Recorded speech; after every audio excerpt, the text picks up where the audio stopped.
Quelle que soit la voie suivie, le chrétien se doit d'être sel, celui qu'on ne remarque pas et qui agit de l'intérieur. C'est par la miséricorde dont il fait preuve qu'il sollicite le retournement du cœur de ses frères.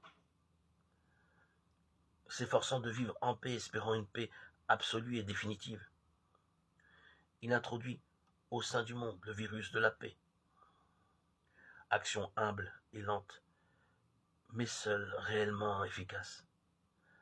Sans sous-estimer la valeur du politique, comment ne pas reconnaître qu'aucun accord n'aboutit à un résultat tangible et durable tant que les cœurs ne sont pas changés.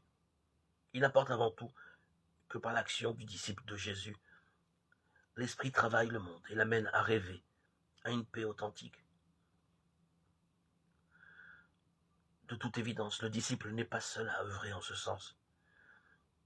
Il est bien des hommes qui, sans avoir adhéré à Jésus, ont l'intuition de la paix divine et possèdent des cœurs miséricordieux, Dieu merci. Mais le problème est le même. Ceux-là savent qu'il faut agir sur l'homme au niveau du cœur pour que toute action sur les structures trouve son efficacité.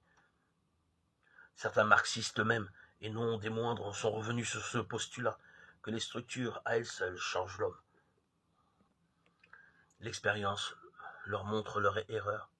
Ils veulent joindre à l'action sur les structures une action sur les mentalités. Rien d'étonnant à cela. Seul le chemin tracé par Jésus peut aboutir. Il est moins gratifiant d'être celle de la terre que de manier des foules. Mais dans une telle attitude, le disciple se rend conforme à Jésus.